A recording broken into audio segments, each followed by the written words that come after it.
గులాబ్ జామున్ తో కేక్, అది కూడా కుక్కర్ లో. గులాబ్ జామున్ చేసుకునే టైం కూడా పట్టదు ఈ కేక్ చేసుకోవడం. చాలా సింపుల్ గా చేసేసుకోవచ్చండి. మైదా, షుగర్ లేకుండానే ఈ కేక్ రెగ్యులర్ కేక్స్ కన్నా చాలా చాలా బాగుంటది. మస్ట్ అండ్ షుడ్ గా ట్రై చేయండి. టేస్ట్ అయితే అద్భుతం. క్షణాల్లో కేక్ ని సిద్ధం చేసేద్దాం, వచ్చేయండి. ఈ గులాబ్ జామున్ కేక్ తయారు చేసుకోవడానికి ముందుగా స్టవ్ వెలిగించి మంటను లో టు మీడియం లో అడ్జస్ట్ చేసి అట్ల పెనం పెట్టేసి 10 నిమిషాల ముందు ప్రీ హీట్ చేసుకోవాలి. ఇది తప్పనిసరి. ఇప్పుడు ఒక మిక్సీ జార్ తీసుకుని 1 కప్పు బెల్లం వేసుకోవాలి. 1 టేబుల్ స్పూన్ నీళ్లు వేసుకుని మెత్తగా రుబ్బేసి పక్కన పెట్టేసుకుందాం. నేను ఇక్కడ 1/2 కేజీ చిన్న కొక్కర ఒకటి తీసుకున్నాను. 1 చుక్క నూనె వేసుకుని మొత్తం స్ప్రెడ్ చేసి ఉంటే ఇలాంటి బటర్ పేపర్ వేసుకుని పక్కన పెట్టేసుకుందాం. ఇప్పుడు ఒక గిన్నెలోకి ఇలాంటి ఒక జల్లెడ తీసుకుని 1 కప్పు దాకా గులాబ్ జామున్ మిక్స్ తీసుకుని ఇందులో వేసుకోవాలి.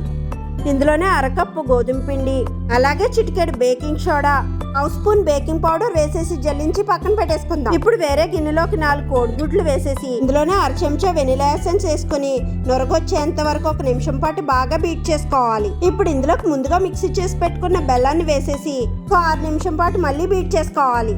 ఇప్పుడు ఇందులోకి ఫైనల్ గా 1/2 కప్పు వెజిటబుల్ ఆయిల్ ఏదైనా యాడ్ చేసుకోవచ్చు. మరో 6 నిమిషం పాటు బీట్ చేసుకుని ముందుగా చల్లించి పెట్టుకున్న పిండి పదార్థాలను బ్యాచెస్ వైజ్ గా కొద్దిగా వేసుకుంటూ వీడియోలో చూపించిన విధంగా కట్ అండ్ ఫోల్డ్ మెథడ్ లో కలుపుకోవాలి. ఇప్పుడు మొత్తం పిండిని యాడ్ చేసేసి ఉండలు లేకుండా ఈ కట్ అండ్ ఫోల్డ్ మెథడ్ లో కలిపేసుకోవాలి.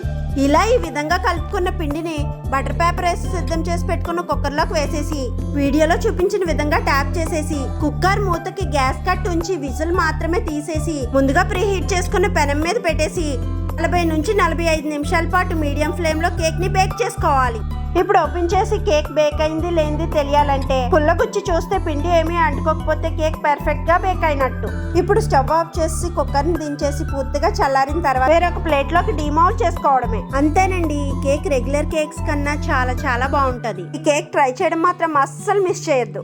అలాగే వీడియో నచ్చినట్లయితే లైక్ చేసి ఛానల్ ని ఫాలో చేసేయండి. Thanks for watching.